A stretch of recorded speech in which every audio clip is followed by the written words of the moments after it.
নাড়ার শব্দে ডাক্তার চমকে উঠল। এই অসময়ে কে এলো? নিশ্চয়ই কোনো জরুরি কেস হবে।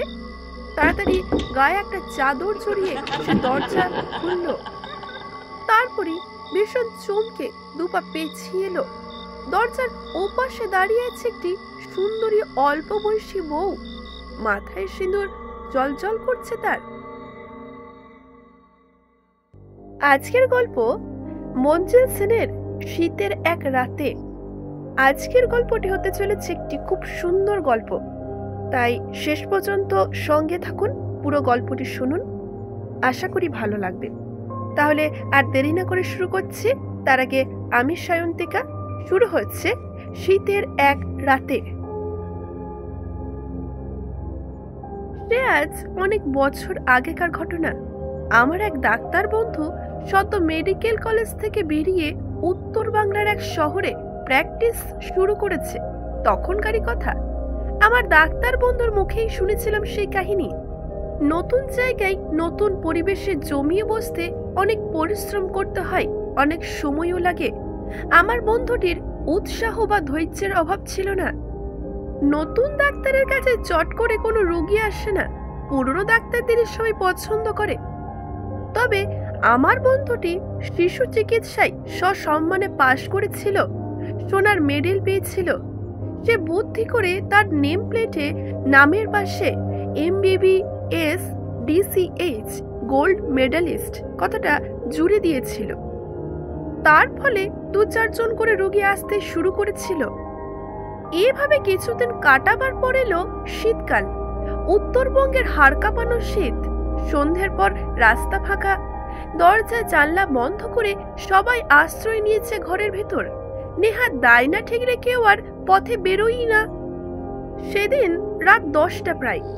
মফস্বল শহরে ওটা কম রাত নয়। তার উপর ঠান্ডার জন্য শীতকালে সবাই তাড়াতাড়ি কাজকর্ম সেরে শুয়ে পড়ে। ডাক্তার 9টার মধ্যে খাওয়া দাওয়া সেরে নিয়ে বিছানায় লেপের তলায় বসে আয়েশ করে একটা মেডিকেল জার্নাল পড়ছিল। আমেরিকায় একজন চিকিৎসক কেমন করে একটা দুরূহ অপারেশন করেছিল তার বিবরণ ছিল ওই জার্নালে। সেটা পড়তে পড়তে সে তন্ময় হয়ে গিয়েছিল। হঠাৎই বাইরের দরজায় ঘন ঘন কড়া নাড়ার শব্দে ডাক্তার চমকে উঠল। এই অসময়ে কে এলো? নিশ্চয়ই কোনো জরুরি কেস হবে। আগেই বলেছি, আমার ডাক্তার বন্ধু ছিল খুব করিতকর্মা। জীবনে প্রতিষ্ঠিত হবার জন্য আলস্যতাকে সে কখনো প্রশ্রয় দিত না। তাড়াতাড়ি গায়ে একটা চাদর জড়িয়ে সে দরজা খুলল। তারপরে ভীষণ চমকে দুপা পেছিয়ে এলো। দরজার ওপাশে দাঁড়িয়ে আছে একটি সুন্দরী অল্প বয়সী বউ। মাথায় সিঁদুর জলজল করছে তার। বউটির মুখ কিন্তু উৎকণ্ঠায় আর দুশ্চিন্তায় ভীষণ ফ্যাকাশে দেখাচ্ছে। বউটি ব্যাকুল কণ্ঠে বলল, ডাক্তারবাবু, আমার মেয়ের খুব অসুখ, আপনি শিগগিরই চলুন না। ডাক্তার জিজ্ঞাসা করল, কোথায় আপনাদের বাড়ি? বউটি আবার বলল, বেশি দূরে নয়, আর দেরি করবেন না। ডাক্তার বলল, আচ্ছা ঠিক আছে ঠিক আছে, আপনি ভেতরে আসুন, আমি তৈরি হইনি। না না বাবু, আমি এইখানেই ঠিক আছি, আপনি তাড়াতাড়ি করুন না। বউটি ভেতরে আসতে অনিচ্ছুক বলে মনে হলো ডাক্তারের।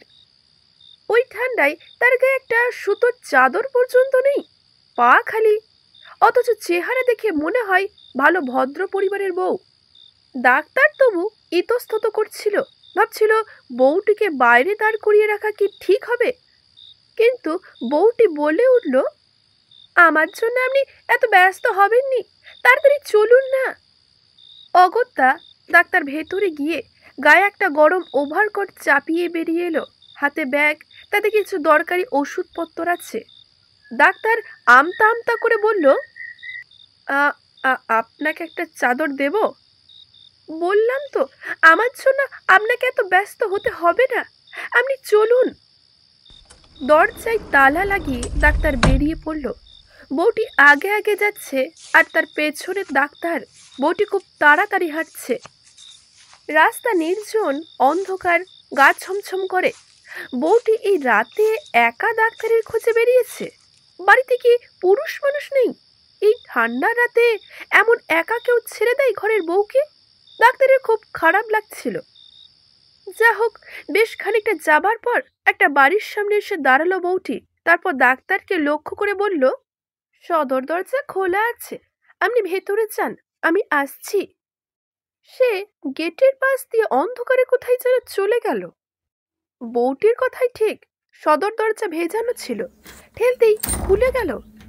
প্রথমেই একটা ঘর, প্রায় অন্ধকার, তার পরের ঘরে আলো জ্বলছে। ডাক্তার এগিয়ে গেল। একটা খাটে বছর দেড়েকের একটি মেয়ে নিঝুমের মতো শুয়ে আছে। ফর্সা গায়ের রং, কোকড়ানো চুল, ভারী মিষ্টি মুখ, কিন্তু জ্বরে বেহুশ, মুখ আগুনের মতো লাল।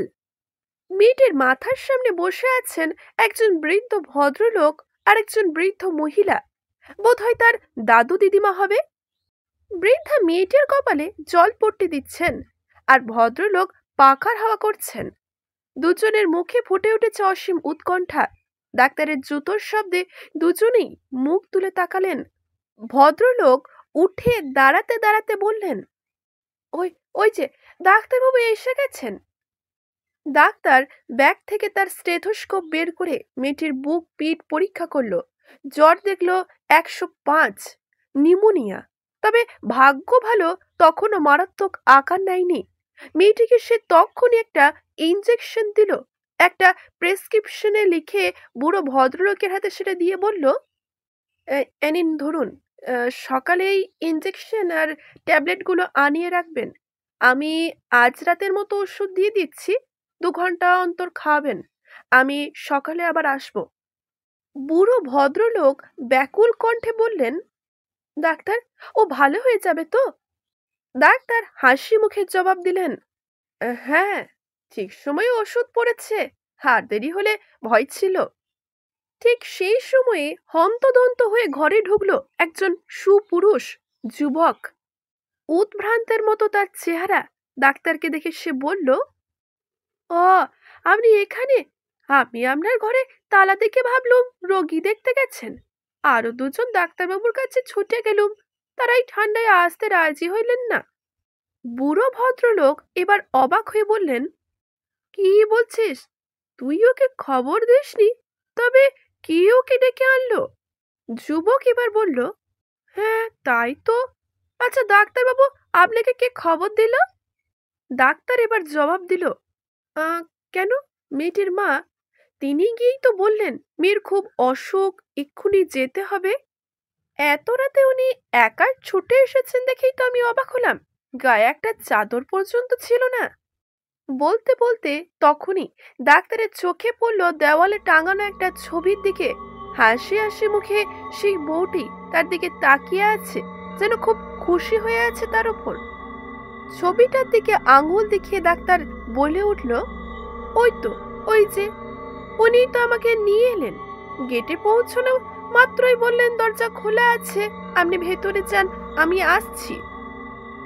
ঘরের সবাই যেন স্তম্ভিত। যুবকটি হঠাৎই 2 হাত মুখ ঢেকে ফেলেছে। ব্যাপারকে বুঝতে না পেরে ডাক্তার এর মুখে দিকে তাকাচ্ছে। বুড়ো ভদ্রলোক একটা দীর্ঘশ্বাস ছেড়ে বললেন, হ্যাঁ, ওটা আমার পুত্রবধূ। গত বছরের সময় আমাদের ছেড়ে স্বর্গে চলে গেছেন। ডাক্তার তো একেবারে হতভম্ব হয়ে গেছে। মেয়েটির কঠিন অসুখে মৃত মায়ের আত্মা স্থির থাকতে পারেনি। মানুষের দেহ ধরে এসেছিল সময় মতো চিকিৎসার জন্য ডাক্তারকে নিয়ে যেতে। সন্তানের প্রতি এমন ভালোবাসা মায়ের পক্ষেই সম্ভব। মেয়েটি ভালো হয়ে উঠেছিল। আর ওই ঘটনার পর ডাক্তারের পসার এত বেড়ে গিয়েছিল যে তাকে আর কখনো রোগীর জন্য বসে থাকতে হয়নি। তার নামই হয়ে গিয়েছিল ধন্বন্তরী ডাক্তার। অথচ তার মূলে ছিল এক মৃত মায়ের স্নেহ আর উৎকণ্ঠা। অসুস্থ মেয়েকে বাঁচাবার জন্য অন্য জগৎ থেকে ছুটে আসতেও তার আটকায়নি। এখানে প্রমাণিত যে মায়ের জায়গা পৃথিবীতে কেউ নিতে পারে না। এখানে শেষ করছি আজকের গল্পটি। আজকের গল্পটি যদি ভালো লেগে থাকে অবশ্যই একটা লাইক করবেন, শেয়ার করবেন এবং কেমন লাগলো জানাতে ভুলবেন না। ধন্যবাদ।